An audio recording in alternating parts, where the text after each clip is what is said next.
4 seconds left in this third overtime. The game is tied at 109. The shooter gets the ball. No one's pressing. No one's blocking. He aims. He shoots. He scores! Wow! They won the game! The shooter was all alone. Had all the time in the world. Was the defense taking a nap or what? Where is the defense? Oh, my goodness. When there's no defense, it's game over. The same happens with your teeth when enamel is weak. New Pronamel Active Shield toothpaste strengthens your enamel because strong enamel is the best defense against cavities. New Pronamel Active Shield. Here's the defense.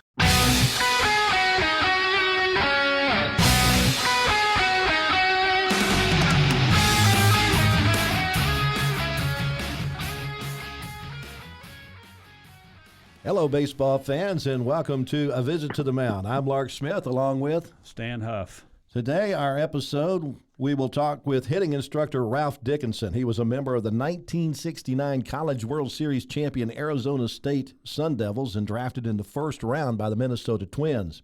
He was the head coach at Western Washington from 1975 to 78, and then was a college assistant coach from 78 to 87 at Washington State and New Mexico. Since then, he's been a major league hitting instructor for several big league teams, including the Mariners, Brewers, Expos, Rangers, and Yankees. Ralph, somewhere along the way you crossed paths with my co-host Stan Huff. Can you tell me where and when you two guys ran into each other? Well, I think that was with the Expos. That's right. About 2000 or 99, somewhere in there. 2001. 2001. Yes, you're right. The Expo organization. That's true. So did you have a favorable opinion of this guy, or did he know what he was doing, or did you have to instruct him on how to hit the baseball? No, I didn't have to instruct him. No, he's got a good idea. He knows what's going on. Yeah, he was fine.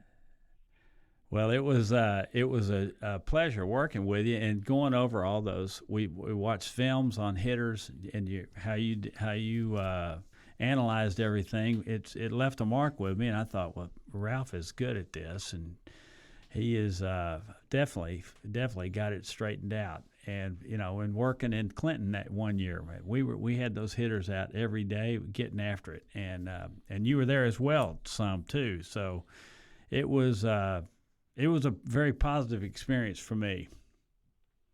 Yes, yeah, it was for me too, and that was just I would say maybe 4 or 5 years after I really got enlightened as to how the swing actually works and how the body performs in the order, and just rather than having an opinion or rather than throwing stuff against the wall and hoping it sticks, but to work from a set of ideas and that are actually scientifically proven and like the kinetic link, and this is the way that the body needs to work to perform to its maximum, rather than say, oh yeah, you know what, I think that maybe we can do this, maybe we can do that. No, if we look at the video and the video tells us whether we're working in proper sequence or not, then we've got a way that we can move on. Now, just from an amateur viewpoint, I've never been a hitting coach, just a guy that played a little semi-pro ball. I've always thought there's basically two styles of hitting approach. I've got the Ted Williams approach, where you're kind of standing up straight in the box and shift the weight forward. And then you've got what I call the Charlie Lau theory that was basically taught to George Brett. To keep the weight on the back foot, turn, squish the bug, whatever. But those seem to be the two basic styles. Am I correct to that, or is there more styles than that? Well, yeah, those are the two basic things, and I've coached both of those. When I was working at Washington State, I was doing the Charlie Lau stuff because he had just come out with all those ideas, and really, I was the pitching coach there, and really didn't have, my hitting thoughts weren't that good. They weren't that organized, but I started getting into the Charlie Lau stuff, and then going out and working with guys in the field house in the winter, and so we ran with the Charlie Lau stuff, and really we were pretty productive offensively, set some school records. But then the Ted Williams thing, like the Charlie Lau thing, is the linear. That's the linear move where you get off your backside and you're going forward. And the Ted Williams is the more stay balanced, rotate in place. You think squash the bug, but it's not really actually squash the bug. But so the Ted Williams, when it's all said and done, the Ted Williams style is more productive. It lends to more power production, and the Charlie Lau thing turned into the Walt Reniak thing. I remember that definitely. It turned into major league production for some extra base hits, but not the power that you could generate using the rotational swing. Yeah, I've always thought the Charlie Lau was more contact, and the Ted Williams was more power. Yeah. Ted Williams, the Ted Williams thing is a combination of anything that you want. Yeah, of course, not all of us have the hand-eye coordination of Ted Williams, so. Exactly. Yeah. Well, to me, Charlie Lau theory, George Brett was he's a front foot hitter. I mean, he'd start heavy on his backside and stride towards and end up on his front side, and that everybody can't do that. No. Change-ups come into play, and, guys are swinging early because they're way out in front. So the more balanced, and Ralph, we talked about this a lot, the more balanced and rotational, that was helping guys hit balls to all fields, and with some hard contact there as well. Yeah, exactly. And so, the Ted Williams thing that is really, I was introduced to that through a guy named Tom Robson, who was a major league hitting coach with Bobby Valentine for many years. With the Rangers, the Rangers and the Mets. And the Chivalati Marines in Japan. He spent a lot of time in the big leagues, and he got his information from a guy named Bob Keyes, who has a company called Biokinetics. He works out of Salt Lake City, and in the 80s when Robson it was in Texas with Valentine as the manager and Tom House as the pitching coach, they brought in Bob Keyes and his Biokinetics company, and at that time, and still to this day, they're the only ones to three-dimensionally videotape major league hitters in game. Now, a lot of guys have two-dimensionally videotaped guys in game, but not three-dimensionally and digitized. In other words, manually moved their bodies so that every time there was a slight movement, about 110 different dots have to be connected, so that they came up with, they came up with, this is how the body works. These are the kinetic links. This is the kinetic chain.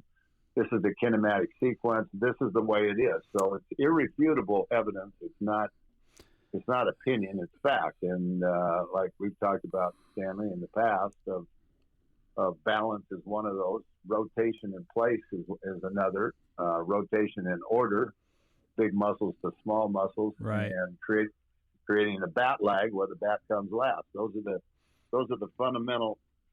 At that time, they were called absolutes of the swing, which you call them whatever you want. That's kind of the way it happens. Exactly. I got to admit, Tom House was he was a pitching coordinator with the Astros when I was over there, and we did that high-speed stuff at Columbus, Georgia when I was there. They had every one of the hitters and all the pitchers. They had a kind of a high camera a high camera over the pitchers and the hitters, to high-speed camera to do their movements. And I didn't know what that was all about, but that's part of that right there, Ralph. It slows it down such that you can see every movement. Well, they put these markers on our bodies, right, so they could, like you said, digitize it, and we got to watch that over and over again. I don't know what I was looking at, but evidently it worked. It worked. Yeah. Well, I mean, it's even more advanced when they are going, like they're going to film some hitters like in a major league game. So they create a cube out of PVC that they put into the batter's boxes, and now everything that happens inside that cube is going to be captured by 3 or 4 like $40,000 cameras with frames per second, out the window. So as you say, every move, there's nothing missed. Nothing can be missed. The frames per second, it takes like probably 5 minutes for a swing to happen. It's that slow.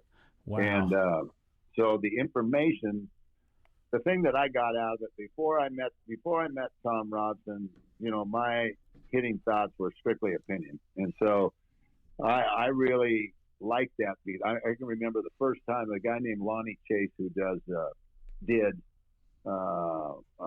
net repair and pitching machines, sold pitching machines to big league guys, to all the spring training facilities out here. He came by. I was working for the Brewers at the time. He came by and said, "Hey, I've got a videotape that you need to see." And I said, "Nah, I don't need to see it. I got all the answers.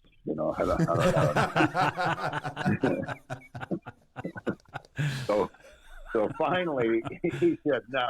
He said, "No, you need to see it."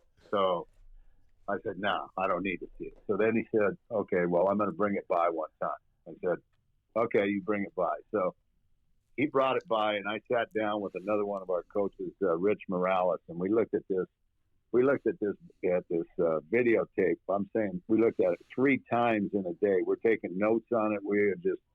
It's the most incredible thing we've ever seen in our lives. There's skeletons in there. There's measurements as to how far the stride length is and how far the head moves. And it was just an eye-opening situation. And so that's been what I've gone on from.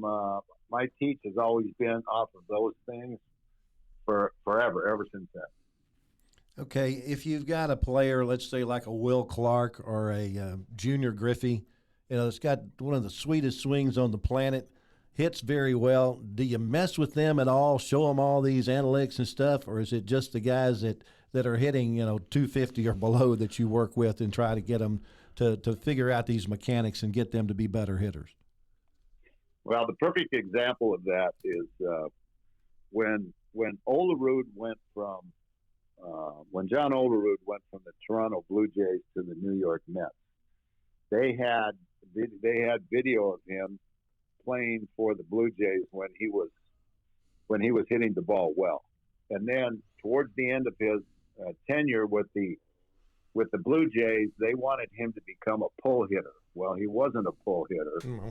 And he was a guy who used the entire field. Absolutely. And so when he got to the Mets, then they did video analysis again of him, and they compared to what he was doing with the Mets to what he was doing with the Blue Jays, and they identified areas where he was off, and they put that back together. So we're talking about working with one of the best hitters around, a guy who hit 390 in the big leagues, right? And so if the individual is willing to listen to the information and run with it, then it's going to help him. I would say that Griffey would not be one of those. That's probably the best swing ever. Yeah. And so I was Griffey's manager in the late '80s in San Bernardino when he was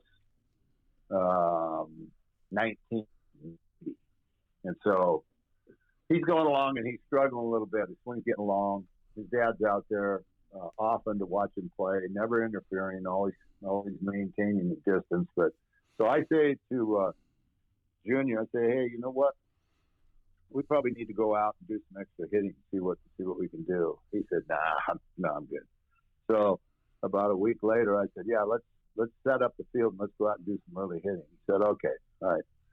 So we go out there. I'm setting up the screen and getting things ready, and he's standing at home plate, and he says, hey, come here for a minute before we get started. So I walk up there to home plate, and he said, I just want to tell you one thing before we get going. He said, don't mess with the Griffey swing. So he was probably not ready to hear the biomechanics stuff. Right. Yeah, they have to be receptive to whatever you're trying to teach. Otherwise, they're going to just be, like Nick Saban once told his football team, your talent is your biggest nemesis. You think your talent is going to carry you through. You've been the best player on your high school team. Well, everybody at this level is the best player on their high school team. you've got to work at it still. You can't just let your talent carry you. Yeah. You know, the best. Well, excuse me.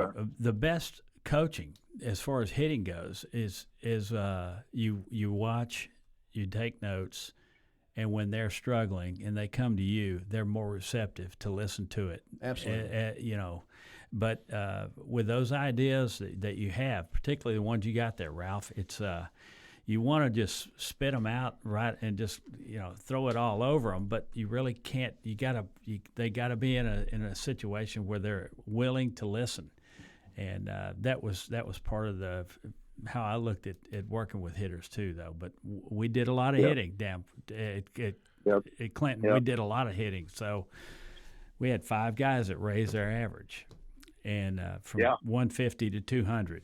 So, but they weren't. We had like one guy hit over 300, and that was it. Did a lot of extra hitting in a pretty poor facility. Exactly, like 6 hours a day. But hey, that's just the way it goes. We gave it a best shot. Yeah. Well, you know what? I'd say that now with all the analytical information that's out there and all the different cameras that are placed in minor league ballparks, that there's a lot of hitting going on. And at the big league level, with the types of machines that are available in the batting facilities underneath stadiums, guys are out there. Guys are always saying, "Well, pitchers are throwing 100, pitchers are throwing triple digits," and but you know what? The hitters are practicing hitting that every day, so they can turn that around. Exactly. They can turn that around like it was 85 back in the day. I agree totally with that. Well, also part of the hitting philosophy that I didn't know much about whenever I was playing just semi-pro ball is the mental approach to hitting. I knew all about the mechanics and stuff like that, but the mental approach never really entered into my mind until the last few years when watching college baseball, pro baseball. I understand that you're looking for certain pitches and certain counts, things of that nature. Even when I was in semi-pro ball, I couldn't hit the curveball. I had my dad throw me bottle caps that I hit with a broomstick. I can hit the curveball when I know it's coming. When I have no idea and I'm just up there swatting at flies, I'm not going to hit much anything. So how much of the mental approach is involved in your instruction? Well, the mental approach is the separator. I'd say it's 80% plus of the success of a hitter. And the thing that separates, I think the mental game is the separator between minor league hitters, the given ability that the separator is the mental game. Like a big league guy can go 0 for 4 and come up for his 5th at bat, maybe with 3 punch outs already on the game, and still expecting to get a base hit and win the game in his next at bat. I mean, when I saw that at the big league level, I only coached at the big league level for a year, and and that was the biggest thing that I saw. Like a guy like Altuve could go up and be 0 for 4, but he expects to get a hit in his 5th at bat, and it's just not only him because he's a good name guy and a good hitter, but I'd say mostly throughout the big leagues that the confidence level is extremely high. The ability to focus is off the charts. I agree totally. Those guys are playing up there for huge sums of money now, and they're expecting production from the business side and from themselves. So it's they don't wallow in their own sadness. They get after it and work on it. They tune it up every day. I know you're right. Yeah, and the information. I mean, the information is endless. The video and the video of the pitchers who are going to be pitching that day, the starter that day, the relievers, the information on what pitches they throw, on what counts, what pitches they throw for strikes, what pitches they throw for balls, and just being able to go into the video room at 1:00 in the afternoon and watch the guy who you're going to see tonight, on top of your library as a hitter that you've already built up because you've seen guys before. And so, I mean, that's the reason I think why you see a guy who big league guys aren't familiar with. sometimes they struggle with it. Well, you got all those resources there. There's no way you can fail, really and truly. As far as hard contact goes, you might not get hits, but you're going to be putting the bat on the ball in a hard way. So, you're right. You got those kind of resources. You should be doing pretty well as far as hard contact goes. And that almost sounds like being a Major League Baseball a player is a full-time job as opposed to just going out there for the 3 hours on the field. You got a lot of mental preparation before the game if you're going to be studying pitchers and what they throw in certain counts and what they throw in certain base running situations. There's a lot of skull practice there to get prepared for each and individual game. Definitely.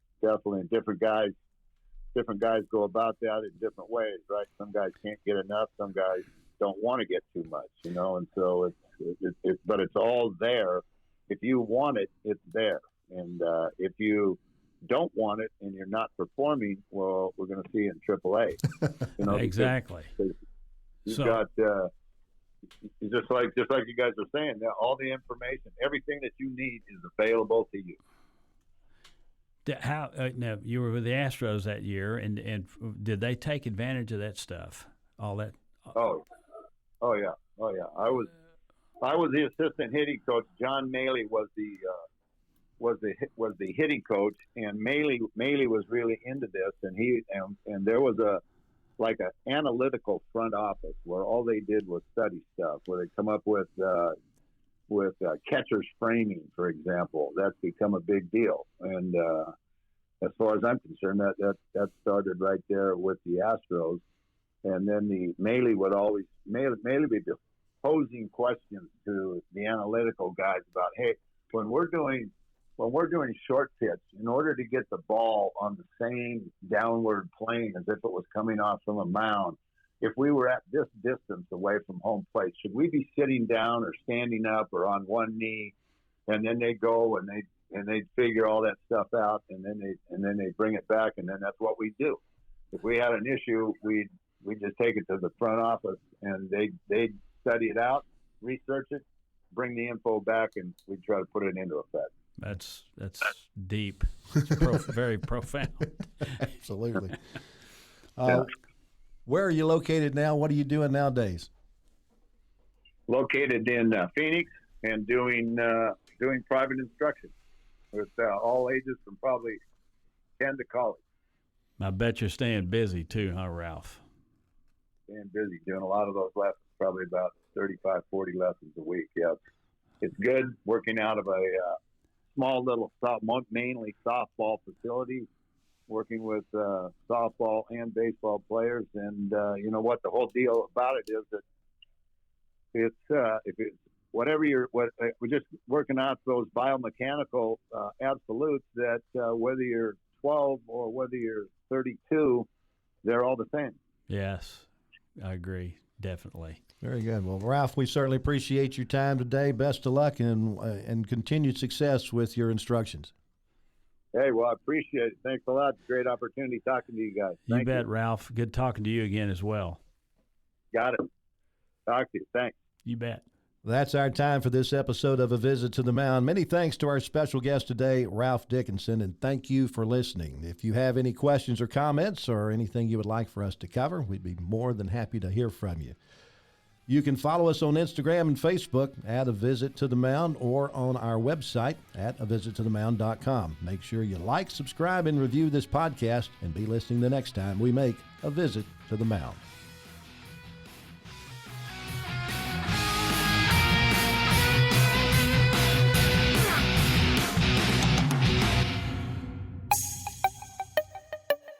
This has been a Rogue Media podcast.